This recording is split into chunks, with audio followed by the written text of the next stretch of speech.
is Florence Ballard A3060. doors will open on the right-hand side.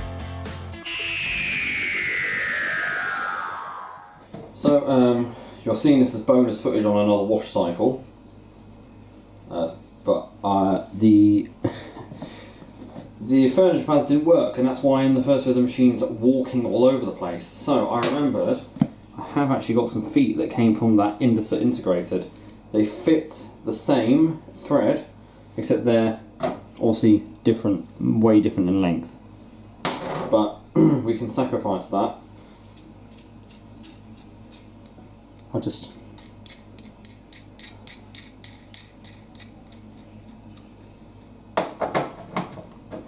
quite long, but there's nothing they're going to hit, because this machine does need some grip to it.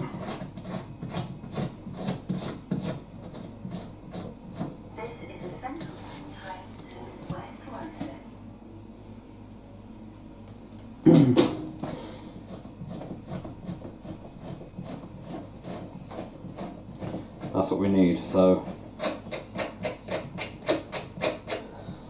at least these will grip the floor. There might be one that I have that doesn't. We'll see. There we are. Things you can do. That's why I keep stuff like this, you know, these old feet and whatnot, because you never know when you're going to need them. Oh, hang on, that's a bit loose there. Make it tight. Let's put a bit of 3-in-1 oil on that. So I've got a bit of 3-in-1 oil. Just get a bit of tissue ready to put underneath. And just put a bit on the thread.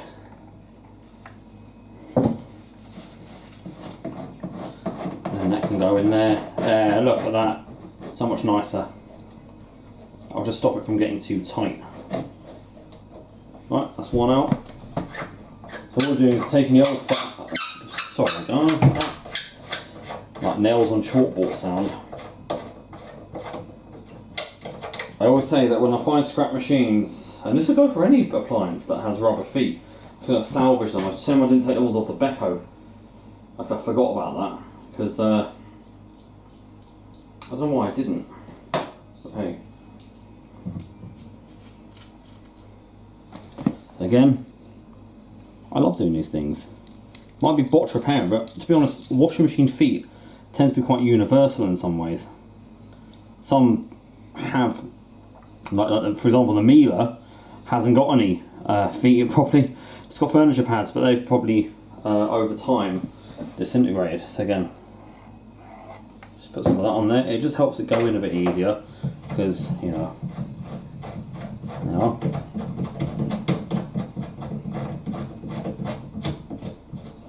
These feet might be slightly worn, but they'll serve well. I like washing machines with character, but not when it's not supposed to be doing that. That's lubricating that nicely now. There's always a bit of a pull at the end. That goes on nicely. Right, same for this one. You get the gist. Right, now onto the carbon brushes. Now we've sorted the feet.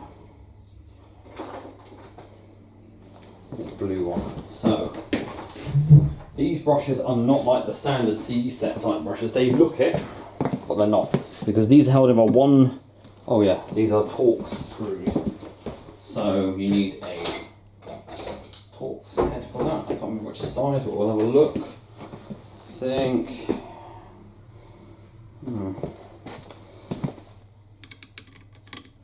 That's it. Torx head.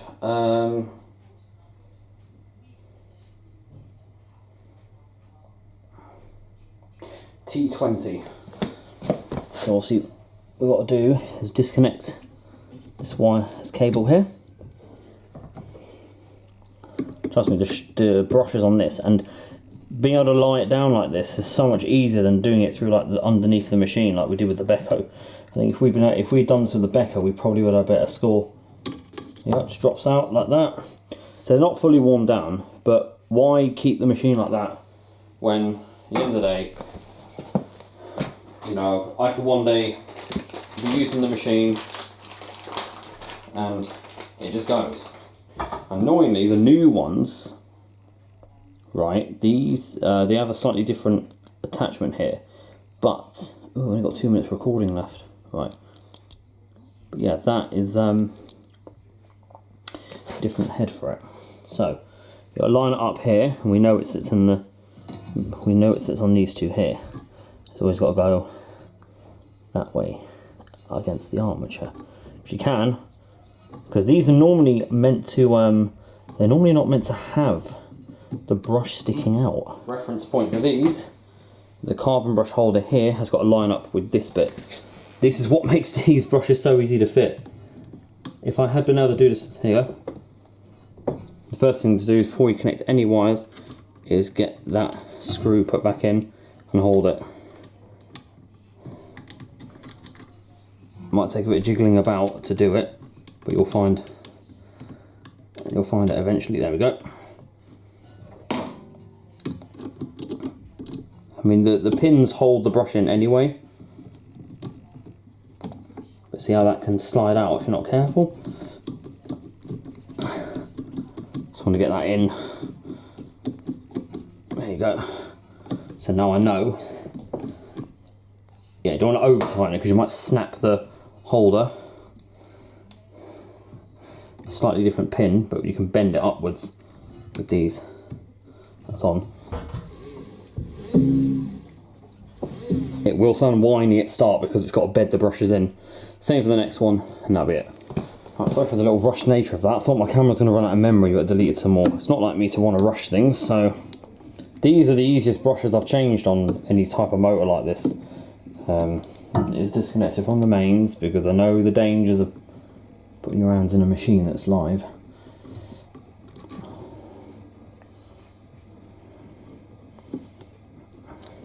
Even though this one, the only danger is you can't actually see what you're doing. It's the only problem with it. So I've got to look for where it's, yeah. Interesting with this one. There's a red, no, that's right. Wasn't going into it, there's a red wire resting on it. Whichever way it wants to come out, just make sure you disconnect the brass tab. So they are, and they are actually evenly worn down. So this, it comes with its own screws as well, but I don't need them. So you could say it's got to line up with, that bit here, with that bit here, like as if it's hanging. It'll push that bit against the armature. They're already like bedded down anyway, but it will take, you've got to be careful because the danger is with these, is that because you can't see what you're doing, you can accidentally, I might need a flashlight for this. That's my phone.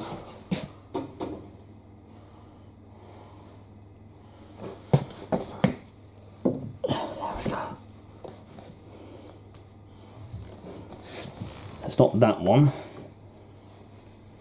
It's that one that way. Because it has to go the inverse way of that, basically. So it's like as if you've gone like that with it. So.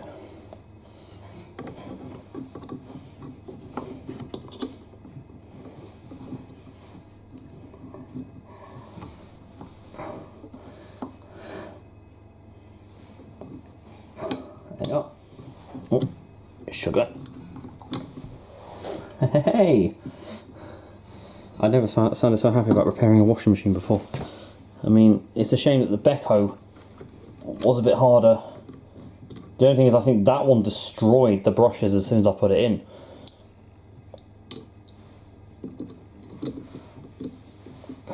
It's just one finger on the brush, holding that in. Are we? Yeah, we're going in, I think. Look at that, going straight in.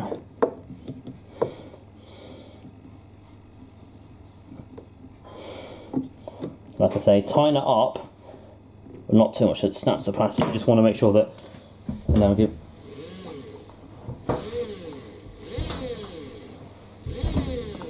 It's loud, but it's not rough. Where's the little tab there?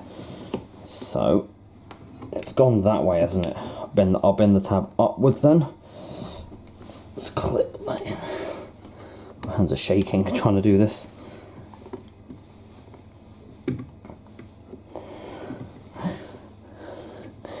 I haven't got tiny hands, so I'm not good at getting into these little small spaces in that tub. Never mind. Is it on? No. Oh, right, okay. Feisty one you are. Get a bit better in here.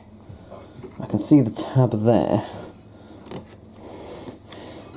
I can't quite manoeuvre my hand into... Oh, I know why. I bet it's because there wasn't enough metal for it to clip onto. So it does have to go the other way then. Aha! We do have more leverage downwards, so... There we go. And I'll just bend it downwards. There you go. Woo, woo. Right, shock absorbers next. Weirdly, this suspension setup has a bolt at the bottom rather than the plastic. It's got a bolt here, but a plastic rod holding it in at the top.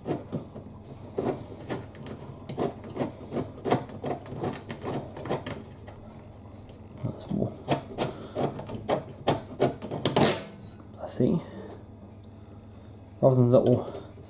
Ah, I know why. Because,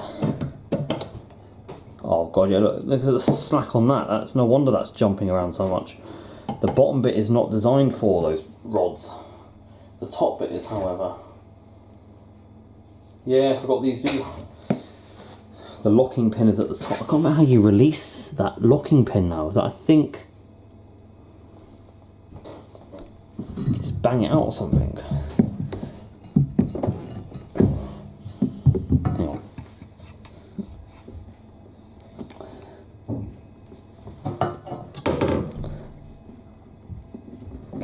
Ah, it is that easy. Just sliding it out.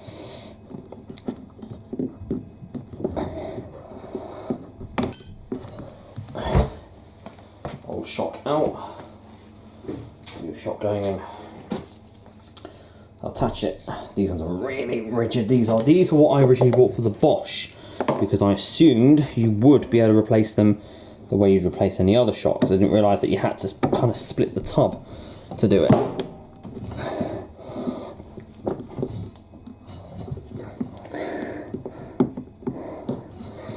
We're almost in.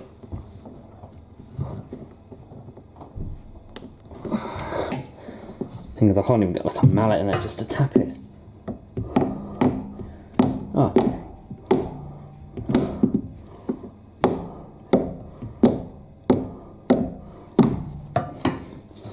There we go. Very rigid. Obviously the top's sitting funny at the moment because of the lack of shock absorber.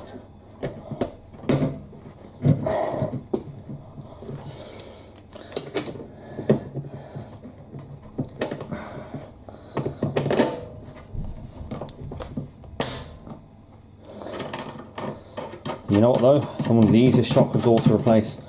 I was actually looking forward to replacing the shocks, and so I was like, you know what, I quite like these. Hold that one in. Having it that way, innit?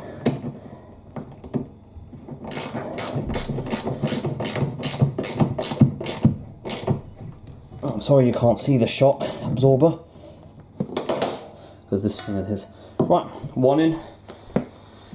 Top one to do. I won't film that bit. I'll get back to you. So I can easily tell. Okay. Watch when it distributes. A very unbalanced load. There's not much movement in the tub now. See, that'll be a load banging the side of the drum now. It won't spin that, of course.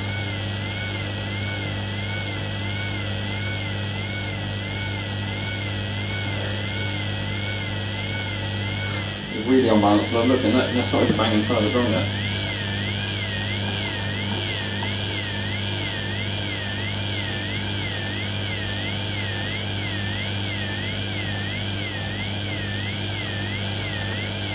Still not better than the fucking anyway.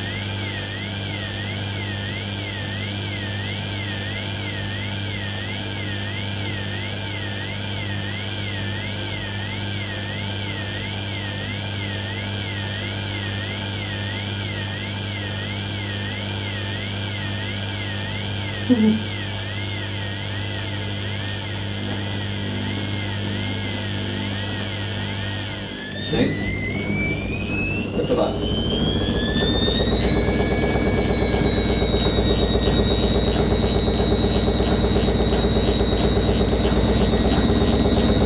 Oh, it's that type of shot that does knock about a bit though.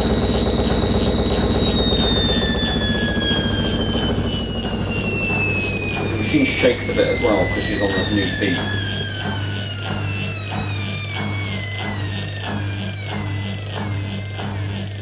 Okay, no, that's fine. And it's just to confirm this thing has got new brushes in onto a slow spin to bed the brushes into the armature. So it'll be very whiny.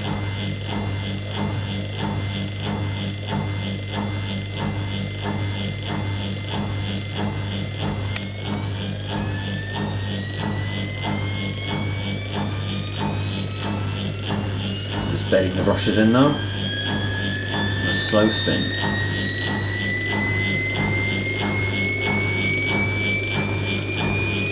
So, just an update on the Gorenje UseLogic. Basically, the machine is scrap. So, how can I put this? We only got one cycle video out. It just happened to be that as a bonus, I managed to have a video of me repairing the shock absorbers, the feet, and the motor on the machine. Yeah, and the brushes on the machine. However, before I could get around to filming a second cycle, I was using the machine to wash one of the throws I got. And it started when the machine was in the main wash, using the jet on the 60 cycle, cotton 60. First time I think I tried out cotton 60 or so. No, sorry, second time. And we got to when the machine finished heating, all went well, and started using the jet. Suddenly the power to the kitchen sockets went off. However, it tripped some of the downstairs breakers, but some of the lights stayed on. So I thought, okay, maybe it's the washing machine. But then I knew I had my lava lamp on, and I think I had a couple of other lights on up here, and I thought, well, sometimes when a light bulb blows, it has tripped the RCD before. Like when the bulbs on my electric radiant fire went, that tripped the electric for some reason. I don't know why. But it's happened when this one here has tripped the breaker as well. When that's gone pop, it's... So I came up here, everything was on. I thought, okay, it must be nothing. Flick the RCD back on, the washing machine came back on, Gorenje comes back on, fine, nothing's wrong. Go through the spin fine. It had an unbalanced distribute where it was hitting the side of the machine again. It's very soft suspension they have anyway, plus it's a heavy throw. But it spun fine after that. Got to the second rinse, got to the first rinse, and we were filling, as we normally do. Got to about halfway through, all of a sudden there was a massive bang from the machine. It wasn't necessarily like an explosion bang, it was more like a muffled and I knew it was from the machine. However, it didn't trip the power. So the machine was still running, but something went bang inside the machine. And it sounded like it came from underneath the machine, like not as in like the top. So I instantly knew, I thought, could it be the mains filter? But I thought, hang on, it wouldn't still be working. It would immediately trip the breaker. It's still running, so I knew it couldn't be that. I had thought to myself, I do remember seeing that on the cable of the machine, part of it had been damaged. I don't know how it happened. I think it was when the guy was moving it to me, or it might have happened before that.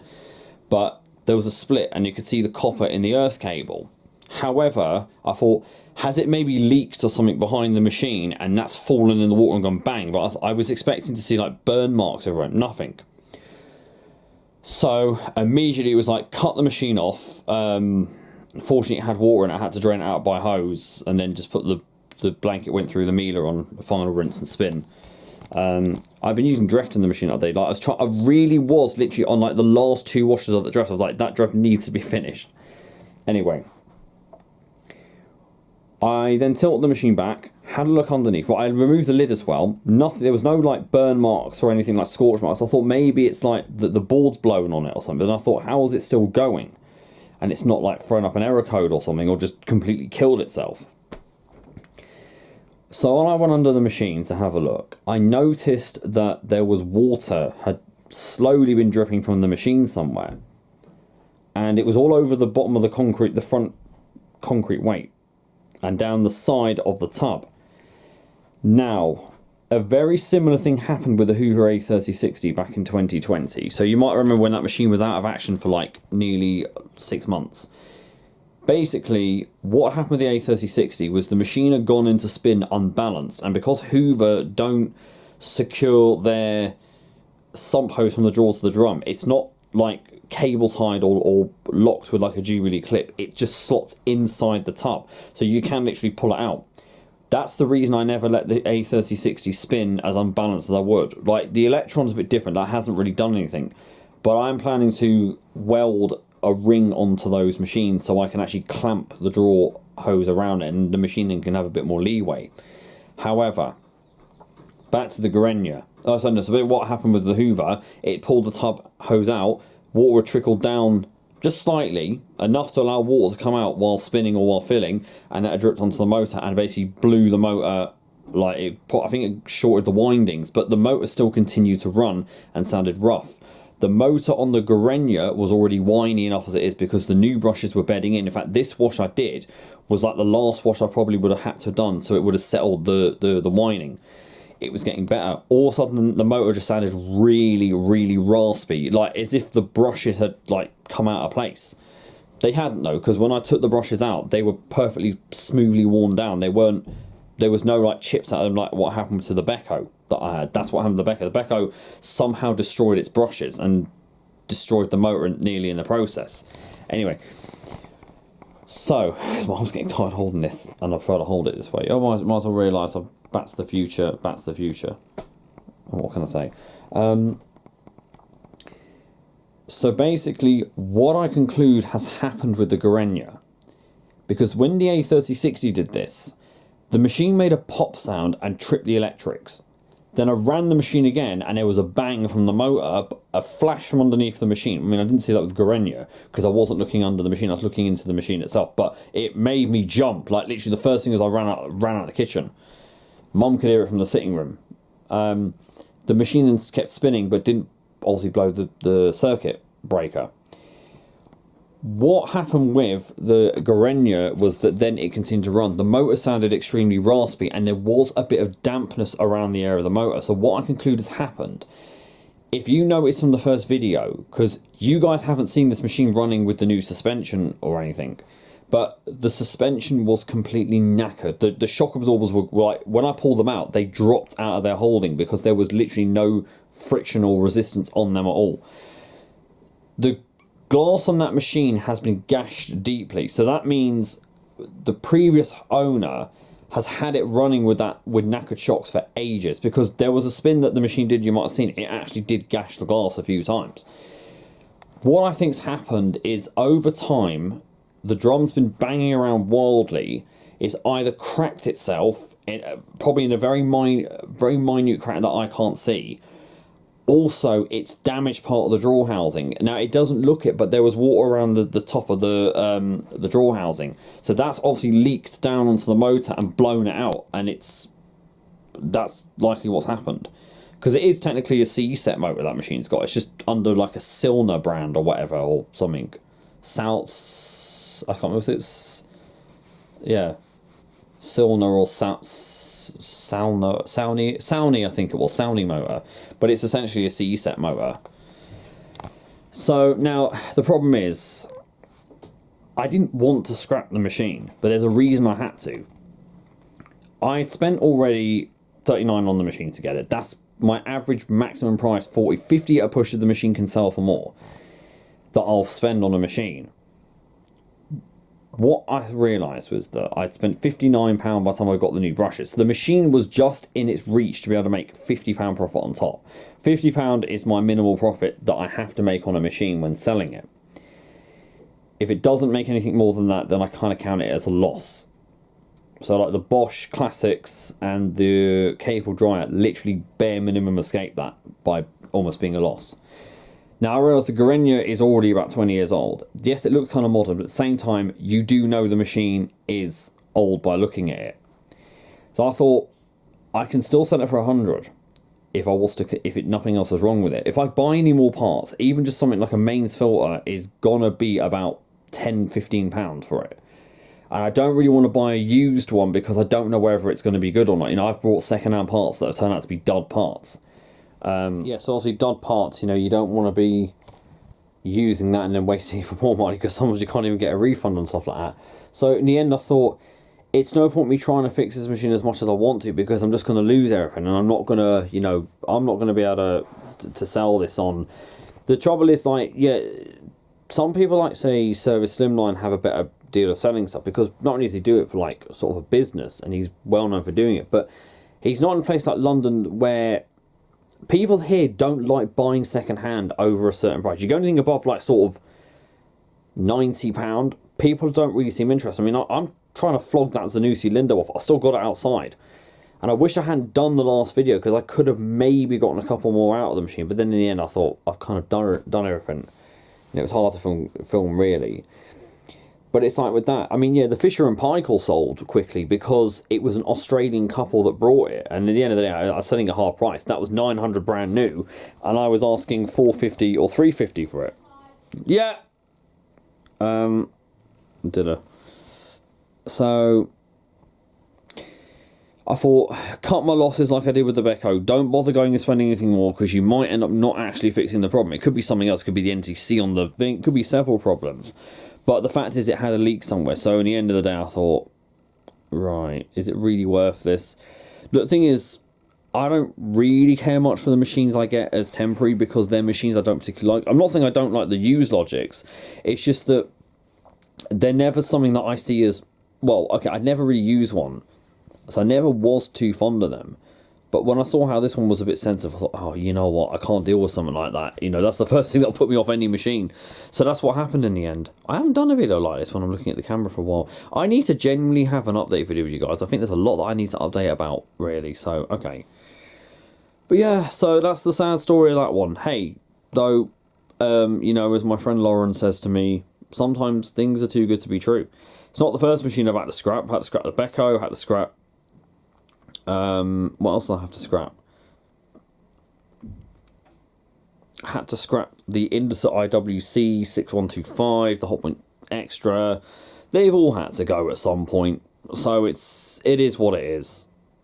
Then of course then that Siemens washer dryer. But it's I haven't done any videos of it. I've been able to use my Zanussi top loader. I am in the process of making a better lid for it. So I've bought some Perspex and B&Q, marked out all the cuttings on it. Going to get some sealant, and I'm going to get some super strong magnets that we're going to mount to the top of the machine, and then put it on top of the we'll put them on top of the Perspex, and it will sandwich the seal like that, and it means it won't leak. So I did 2 loads in that, didn't get any videos. I really wish I could bring the Hoover 6 back in. I missed that machine, but it's just the fact is it's hard to film the machine because of the door and my, you know, not having very good kitchen for that. And also it's just, I also don't want to stress the machine with 1600 spins. I know the bearings on those machines aren't the best. Also, I don't really have much to film. Despite having 29 programs, more than half those programs I don't ever use. So it's like I kind of be redoing a lot of programs, and I'm like, I don't know if I really want to do that. Plus, if I film the machine too much, you guys are going to get bored of the machine then. That's the problem. So I'd rather stick to temporary machines because you guys don't know what they're doing. They're pushing my subscribers up. Now, I have got something planned for 8,000 subscribers, but we'll talk more about that when I get to like 7,900 or so. Then we'll talk about that. Maybe that'll be the update. Well, I'm at 7,709 at the moment, so hey, is what it is. So I just thought I'd update you guys on that. However, I have seen something nearby. I say nearby, it's more like 4 miles away in Twickenham. It's a freebie, so fingers crossed if it is actually working, we got ourselves a bargain on this. It's a Siemens, how do I get it? It's a Siemens integrated. It's a Smeg made one. You know what? Let's just try and find it. So, oh, no, it's not on Marketplace, it's on Gumtree. It is a 1200 spin. Have I saved it by any chance? Yes, I have. And I can still contact them. It's one of these. I don't know the mod number. Oh, hang on. Oh, no, it is a SI1214. 1200 spin, Smeg made, integrated. WI? Is it WI? So, yeah, WI 12S 140GB. It's free. Might go and get it tomorrow. Who knows? Works well. Not needed as a moved house. There was one there already. So it's surplus to requirements. Yeah, okay. I'm going to ask if it's available. Hang on. Hi, is this still available? I've just asked for it. I'm going to get it. You guys are witnessing me do that. I probably got it by the time this video comes out, though. Right. Anyway, I'm going to cut that one off there, guys. And we'll see how it all goes, yeah? Okay. So thanks for tuning in, and I'm glad I could talk face to face. I need to update more and do this. I do want to do videos where, like I used to do, where I come to the camera and I just talk about stuff, washing machines, and about the rest of my life. And yeah, thank you very much for watching, guys, and don't forget to keep it supreme and go with the flow.